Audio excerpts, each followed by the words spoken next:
kakusina, andito na naman ako. Gagawa ako kasi ng dynamite. Ngayon, gusto kong kumuha ng sili kasi ang dami kong sili kaya napag-isipan ko na gumawa ng dynamite. Ang lalaki po ng aking sili. Ito po siya. Hindi po pa siya naubos. Papakita ko yung sili ko. Ito.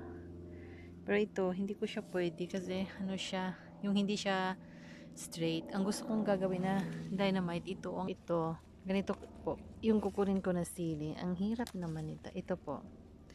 Kasi straight siya. At saka ang laki-laki po niya na sili. So, ito po ang kukunin ko. Yung mga malalaki.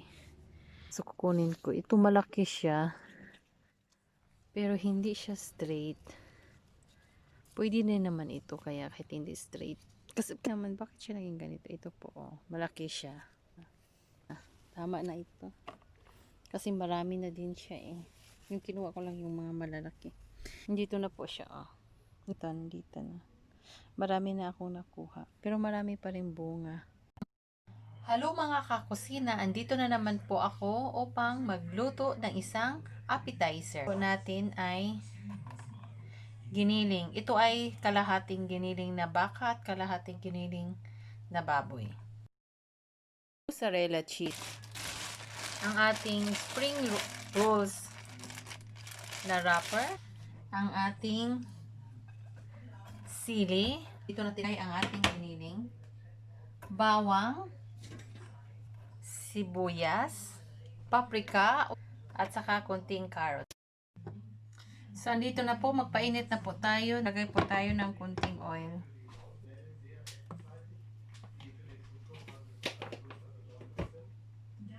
Okay na po, mainit na po siya. So, ilagay na natin yung ating sibuyas.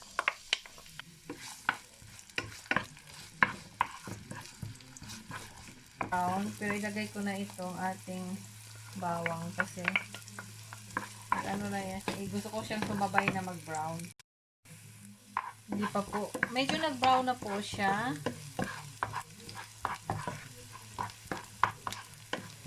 Pwede na natin ilagay yung ating giniling.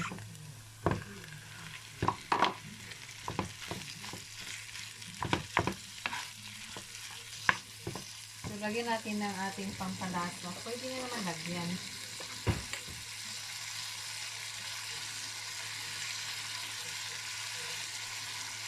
Tama na.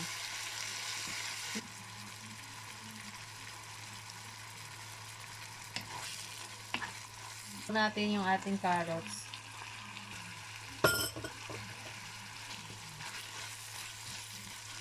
Carrots natin, ilagay natin yung ating paprika.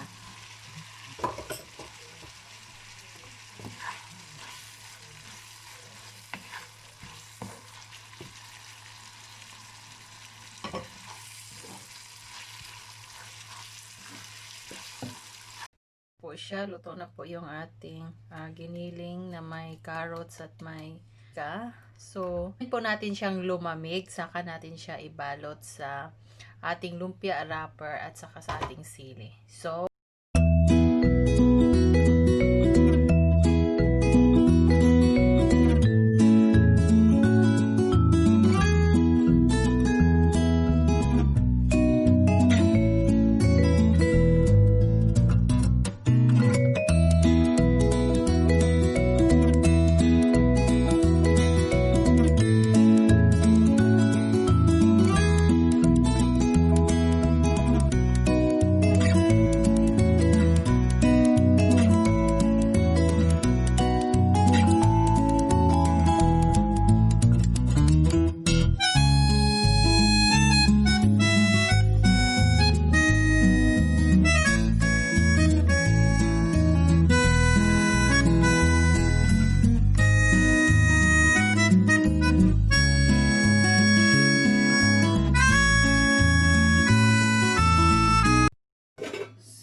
tapos na po ang ginawa kong dynamite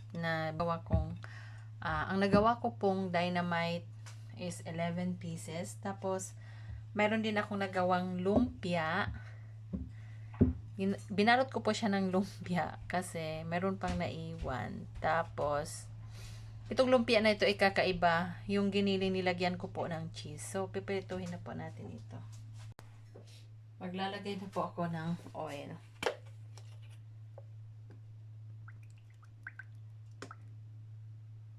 Mainit na po ito.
So, ito na po, luto na po ang ating dynamite na pwede din yung giniling po na presko at saka ilagay. At pwede din rin na gisahin yung ating giniling saka natin ilagay doon sa ating sili. Maraming salamat po sa iyong panonood. Sana po nagustuhan ninyo ang video na ito. Sana po mag-like, mag-share, mag-comment at mag-subscribe po kayo sa aking channel. Maraming salamat po sa laging nanonood po sa akin at salamat po sa mga nagko-comment sa akin. Maraming salamat po sa inyo. So, sa susunod ulit, God bless you. Bye and enjoy your day. Bye po. Ay, ipakita ko po yung ginawa ko na frolings, yung Shanghai na, yung giniling na ginawa kong lumpia. Ito na po siya. Yung lumpia, itong lumpia ko na may cheese. Mainit. Marami po kasi yung giniling at saka yung wrapper, kaya ginawa ko siyang lumpia Shanghai. So, maraming salamat po. Bye!